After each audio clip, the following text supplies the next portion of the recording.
ಅಣ್ಣನ ಸಾವು ಆತನನ್ನ ಮಾನಸಿಕ ಆಘಾತಕ್ಕೆ ಒಳಪಡಿಸಿತ್ತು.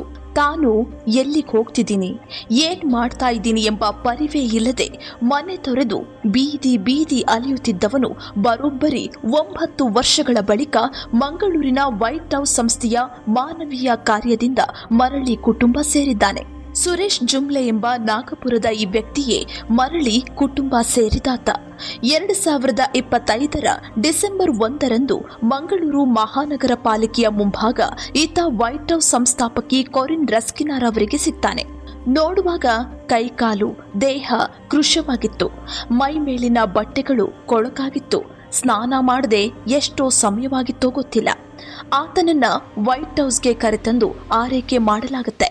ಡಿಸೆಂಬರ್ 1, 2025 ಒಂದು passer by corporation, Mangalore city corporation ಹತ್ತಿರ ಹೋಗುವಾಗ ಅವರು ಒಂದು ಜನ ಬೀದಿಯಲ್ಲಿ ಬಿತ್ಕೊಂಡಿದ್ದು ನೋಡಿ ನನಗೆ ಕಾಲ್ ಮಾಡಿದ್ದು.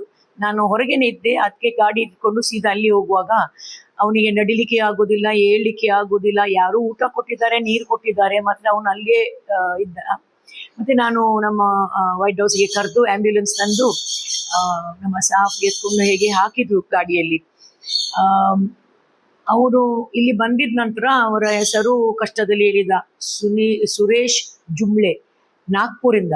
ಹೇಗೆ ಬಂದಿದ್ದು ಕೇಳುವಾಗ ಅವ್ನು ನಡ್ಕೊಂಡು ಬಂದಿದ್ದಾನೆ ಅಂತ ಹೇಳಿದ್ದಾನೆ.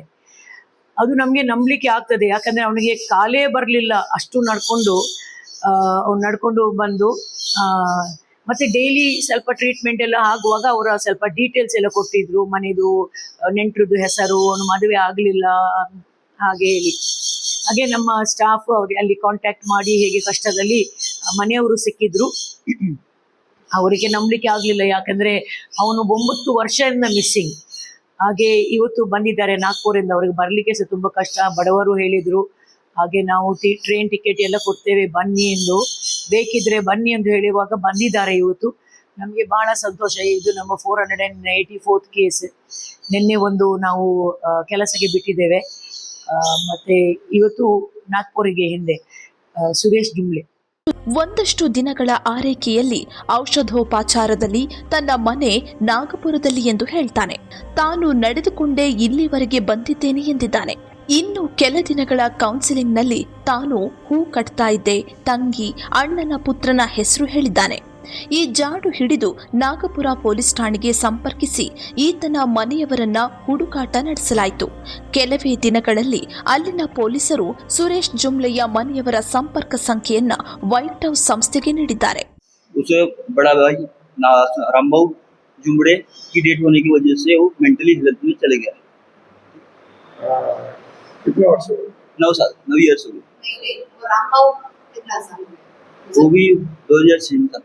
नहीं, उसकी शादी वगैरह कुछ नहीं होता, वो ऑटोमेटिक माइंडली बेंगलोर से पुलिस कंप्लेंट पुलिस वालों ने बताया बेंगलोर में है, तो हम इसमें लेने आए उसको। बहुत खुशी होगी 9 साल के बाद हमारा चाचा हमको मिला। तो हमने उम्मीद छोड़ दी थी, कोरोना की 4 साल चली गई थी तो मिलना बहुत मुश्किल था, लेकिन काफी दिनों के बाद 9 साल के बाद हमारी उम्मीद जागी। जब आप लोगों ने उसकी इंक्वायरी निकाली, पुलिस कंप्लेंट दी, पुलिस वाले हमारे घर तक आए, पूछताछ किए, तो हम बहुत खुश थे।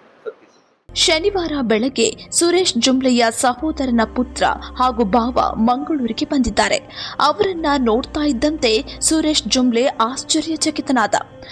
ಸಹೋದರನ ಪುತ್ರ ಭಾವುಕನಾಗಿ ಗದ್ಗದಿತನಾಗಿ ಜುಮ್ಲೆಯನ್ನ ಅಪ್ಪಿ ಅತ್ತೇ ಬಿಟ್ಟ. ಕೊರೋನಾ ಸಂದರ್ಭ ಇವರು ಸತ್ತೇ ಹೋಗಿರಬಹುದು ಎಂದು ತಿಳಿದುಕೊಂಡಿದ್ದ ಅವರಿಗೆ ಇದೀಗ ಜುಮ್ಲೆ ಜೀವಂತವಾಗಿರೋದನ್ನ ಕಂಡು ಸಂತಸ ಪಟ್ಟಿದ್ದಾರೆ.